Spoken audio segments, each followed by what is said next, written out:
Hello. Hello, Leah Michelle, Resistance Chicks coming at you March 3rd, 2017. We want to bring you Katie Hopkins on our Tucker Carlson, so I think that you guys should be excited. I do enjoy the things that Katie Hopkins says. I don't enjoy the way that she says them, so all the time. Sometimes she's a little crude and vile, and hopefully we won't see that right now.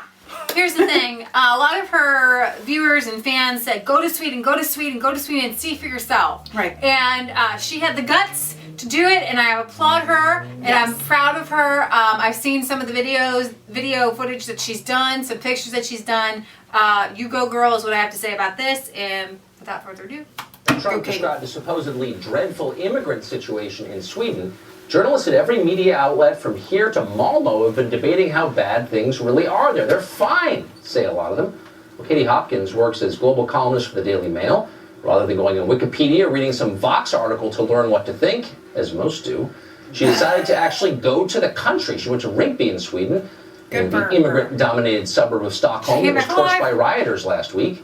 What did she find? Katie Hopkins joins us now. Katie, thanks for coming on. First of all, good for you for actually going. You always learn a lot when you get on a plane and go to the site. What did you expect to find, and how did it differ from what you found? You know, I expected to find what a lot of people have been saying. It's like, there's nothing wrong, Sweden's beautiful, I live here, I see none of this. You know, I expected to see the Sweden I imagined from maybe Christmas cards or whatever. But, you know, when I got there, it's a very different story. Within 10 hours of landing, an asylum centre was burnt down, arson suspected. There was a hand grenade planted in a bin. And when I rushed there to find out what had gone on, I was told, well, why politicise this? Journalists are blamed, you know. Why make this a political thing? Why can't it just be a hand grenade in a bin outside a police station and a mosque? And I kind of felt like, oh, who's the mad one here, me or you? And then speaking to the women in particular, there's a much quieter story that's not being told, which is that women are frightened to go out. When I went to Rinkeby in the evening, I was the only female, certainly the only white female. And when I spoke to the ladies, it's because they're terrified of the crime, they're terrified of the gangs. And one particular lady I spoke to, she runs home at night because she's fearful of all the men that gather at night under the bridge where she lives, so they're kept indoors. So it's a really frightening place for a lot of women there, particularly. Well, the irony, of course, is that Sweden is the original feminist success story, and its own government describes it that way, as the first truly feminist country, and yet you're saying that Swedish women are afraid to go outside? Yeah, absolutely, and that was exactly the point that made me kind of mad, you know. I was saying to them, but Sweden's always been the aspiration. You guys have the best maternity leave, the best paternity leave. You're seen as the epitome of a society that's truly evolved. And the funny thing was, after I put up my first article for Mail Online, a lady, a stranger, came over to me in a cafe and she said, you've got to keep going. You've got to keep speaking out on behalf of these women because they have been silenced. And funnily enough, or curiously enough, the lady, let's call her Lucy, that is too scared to go out of her apartment that was broken into last week and she had her car torched, she said she was frightened to have her picture taken because of the feminists.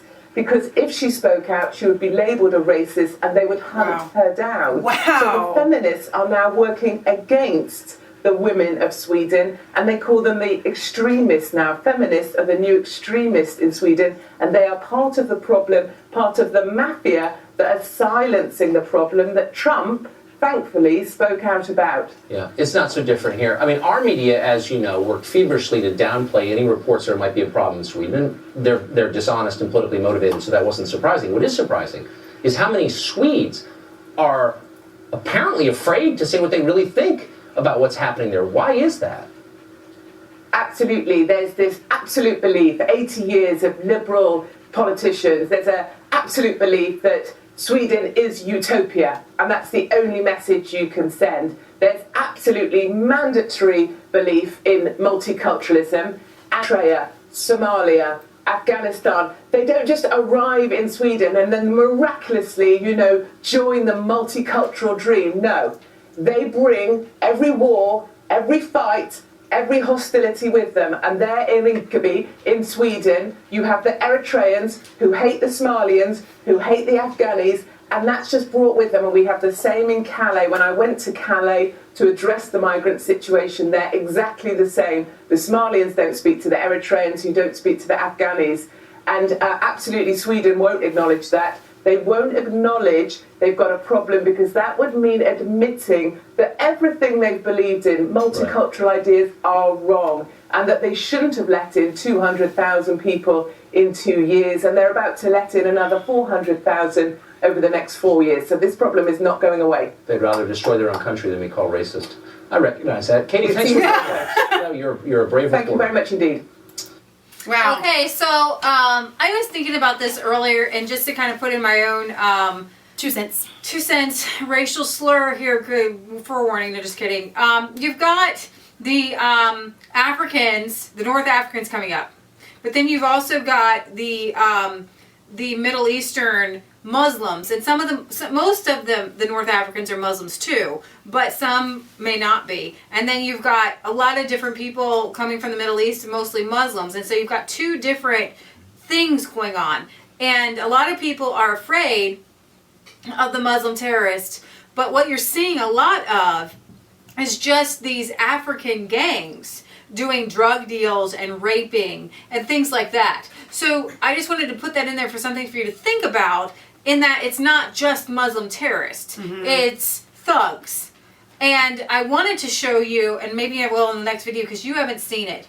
She was talking about Kali, the jungle that was torn down, where there was 10,000 of these refugees, 99% male or whatever, in these villages. They Don't save the women and children, which also goes to show that they're second-class citizens. You save the males first. They get onto trucks, and they break into trucks. And so I want to show you, and so while I'm showing you, I'll show them. Okay, sounds good. All right, we'll be back in a minute. This is Leah Michelle signing off for Resistance Chicks and Tucker Carlson and Katie Hopkins. Don't forget to like, comment, and subscribe to Mass Faith 3 and Resistance Chicks. Ring the bell for notifications so you get more videos like this, and find us on Facebook.